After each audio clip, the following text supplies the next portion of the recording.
নমস্কার। তন্ত্রমন্ত্রে আপনাকে স্বাগত। স্বামী স্ত্রী ভালোবাসা কেমন হওয়া উচিত? লোকে বলে স্বামী স্ত্রী যদি এক থালায় খাবার খায় তাহলে ভালোবাসা বাড়ে। তাহলে সত্যিটা শুনুন, এই ধারণা ভুল। স্বামী স্ত্রী একসাথে একসঙ্গে খাওয়া ভালোবাসা বাড়ায় না। অনেক সময় এই অভ্যাসই দারিদ্র্যের কারণ হয়ে দাঁড়ায়। তাহলে সঠিক নিয়মটা কি?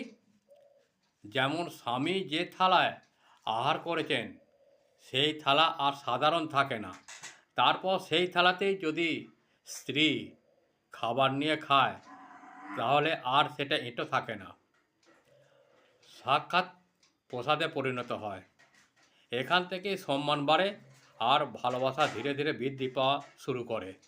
তারপর দেখবে ঘরে কত আনন্দ ছড়িয়ে পড়ছে ও স্বামী স্ত্রীর আয়ু বৃদ্ধি হয়। যদি বিষয়টি ভালো লাগে তাহলে আমাকে একটা শেয়ার, লাইক ও সাবস্ক্রাইব করতে ভুলবেন না।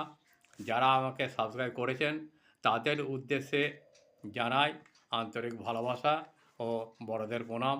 এইভাবেই আমার পাশে থেকে আমাকে সাহায্যের হাত বাড়িয়ে দিন। অনেক বইপত্র কিনতে হয়, আমি কোনো টাকা পয়সাও পাই না, বহু সময় ব্যয় করতে হয়। আপনাদের একটি সাবস্ক্রাইব আমাকে একটু আলোর দিশা দেখাতে পারে, তাই অনুরোধ সাহায্যের হাত বাড়িয়ে দিন।